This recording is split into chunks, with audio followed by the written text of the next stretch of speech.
Hi hello नमस्कार। आजच्या व्हिडिओमध्ये मी रेश्मा तुमचं खूप खूप मनापासून स्वागत करते। तर बघा, आजच्या व्हिडिओमध्ये मी लक्ष्मीपूजनाचा ब्लॉग तुमच्यासोबत शेअर करणार आहे। तर बघा, इथे आहे ना, हे दिवे जे जुने मी 2 वर्षापूर्वी हे घेतले होते, तर ते दिवे मी इथे कलर करून तुम्हाला दाखवणार आहे। सोबतच हा बघा, हा जो पॉट आहे तो पण खूप खराब झालेला, तर त्याला पण मी इथे या प्रकारे छान याला कलर करून छान नवीन असं याला लुक दिलेला आहे। सोबतच इथे मी जी मटकी घेतलेली आहे 4, तर बघा, आपण सुगड पूजनासाठी जे वापरतो ना, छोटे छोटे तुमच्याकडे जर वापरत असतील 4 असे, आणि एक मोठं काळावाला आमच्याकडे घेतात, तेच ते 4 वाले आहेत। ते मी इथे सुगड पूजनाचे जे मटके होते ते इथे वापरलेले आहेत। तर बघा, या पद्धतीने मी दिवे छान मी स्वतःच्या हाताने कलर करून घेतलेले आहेत।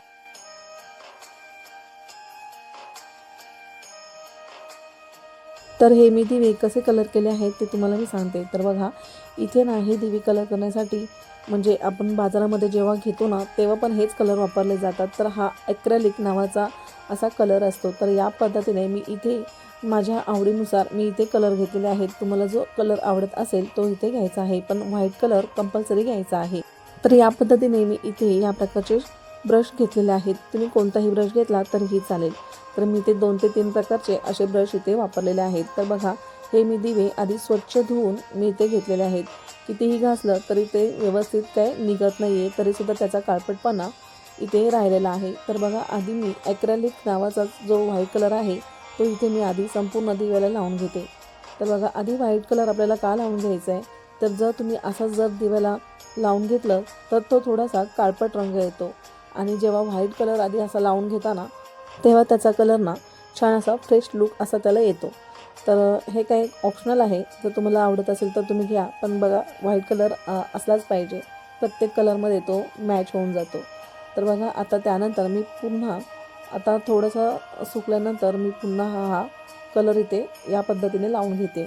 तर आता तुम्हाला जशी डिझाईन हवी आहे त्या पद्धतीने हा कलर लावून घ्यायचा आहे।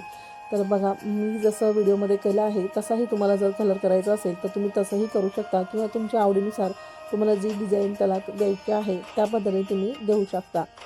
तर बघा, प्रत्येक वेळेला आपण दिवे घेतो, पण ते दिवे असेच पडून राहण्यापेक्षा आपण त्याचा म्हणजे बरेच जण वापर पण करतात, पण काय त्याला आपण जेव्हा नवीन लुक देऊन असं जेव्हा करतो ना, तेव्हा तो आनंद पण वेगळाच आहे।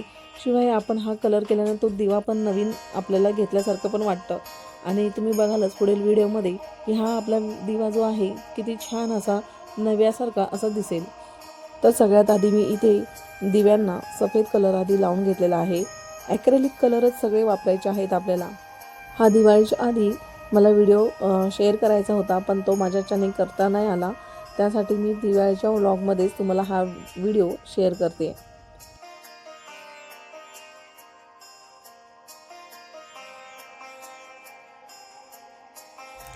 किंवा समजा तुम्ही जर तुम्ही नवीन दिवे आणले असतील तर तुम्ही लहान मुलांना असं एक क्रिएटिव्हिटी म्हणून तुम्ही हे कलर करायला तुम्ही त्यांनाही देऊ शकता। तर म्हणजे काय होईल, त्यांची पण एक ॲक्टिव्हिटी होईल। आता हा कलर दिल्यानंतर मी इथे जे खाली फुलांसारखा जो आकार आहे त्याला मी येलो कलरचा असा मी याला असा लुक देत आहे।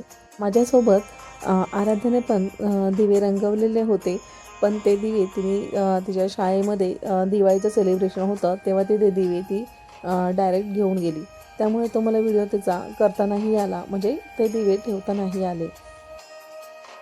तर बघा, आधीच्या दिव्यापेक्षा हा दिवा आताचा बघा किती छान दिसायला लागलेला आहे। तरीसुद्धा मी याला अजून थोडीशी काहीतरी डिझाईन करण्याचा विचार करत होती। तर त्याच्यामध्ये मी मध्ये काय केलं आहे, तर मध्ये पण मी याच्या डिझाईन केलेली आहे, म्हणजे माझ्याकडून हा दिवा किती सुंदर करता येईल हा प्रयत्न मी केलेला आहे। तर बघा, तुम्हाला जर मी हे जे कलर केलेले दिवे आहेत किंवा ते आपण बघा धनतेरसच्या दिवशी आणि दिवाळीच्या दिवशी पण आपण बघा ते मातीचे जे पॉट असतात छोटे छोटे, ते आपण बाहेरून विकत तर घेतोच, तर त्या पॉटमध्ये आपण धान्य भरतो, बरोबर ना।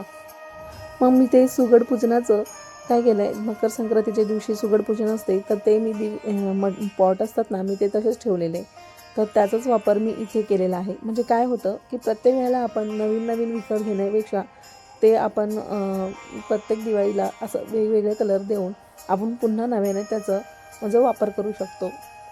किंवा लहान मुलांना कलर करून त्यांच्याकडून ॲक्टिव्हिटी करून कोणाला त्यांना खेळण्यासाठी किंवा आपण स्वतः कलर करून जे दिवे घेऊ शकत नाहीत त्यांना पण आपण अशी भेट करू शकतो.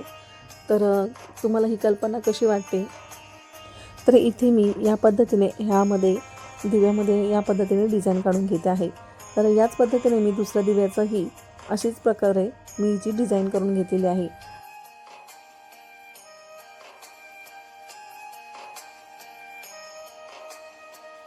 आता सेम पद्धतीने हे जे पॉट आहेत त्याला मी आधी व्हाईट कलर करून घेतलेला आणि त्यानंतर मी या पद्धतीने कलर करून घेतलेला आहे आणि त्यानंतर मी इथे या पद्धतीने डिझाईन करून घेते.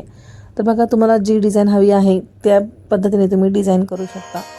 तर मी या पद्धतीने याला डिझाईन करून घेतलेला आहे.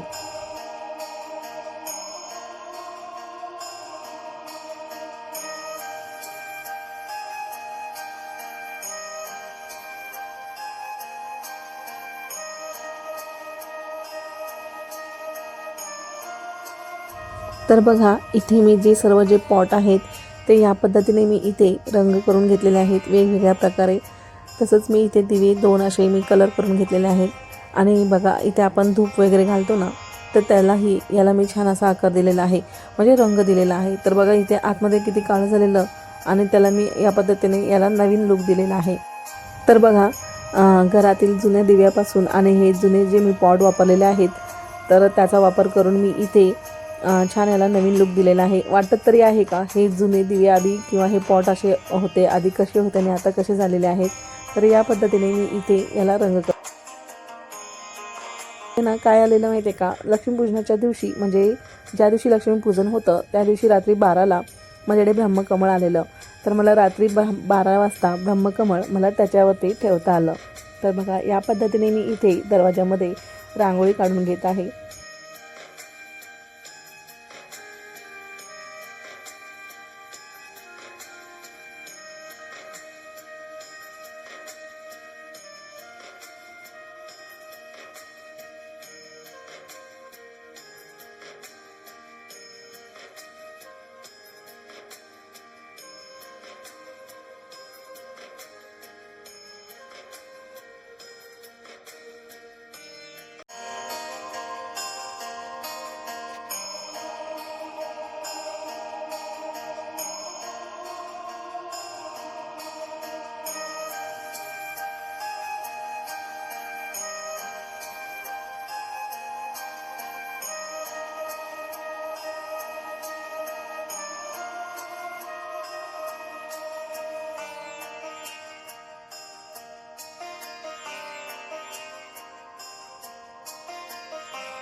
तर अशा या पद्धतीने मी पूजा मांडली होती आणि रात्रीच्या 12 वाजता मी याला फूल घातलं होतं, वाहिलं होतं लक्ष्मीपूजनाच्या दिवशी. तर अशा प्रकारे मी इथे आजचा व्लॉग इथे संपवते. तर अशी आशा करते की आजचा व्हिडिओ तुम्हाला आवडला असेल. रेशूज रेसिपी अँड व्लॉग चॅनलवरती जर तुम्ही नवीन आला असाल तर माझ्या चॅनलला सबस्क्राईब करा आणि बेल आयकॉनवरती क्लिक करा, म्हणजे मी व्हिडिओ टाकल्यानंतर त्याची नोटिफिकेशन सगळ्यात आधी तुमच्याजवळ येईल. तर बघा, आणि जाताना हाईप करायला अजिबात विसरू नका आणि कमेंटद्वारे मला हा आजचा व्हिडिओ कसा झाला आहे ते करायला अजिबात विसरू नका. चला तर मग भेटूयात अशा छानशा एका व्हिडिओसोबत. Bye bye.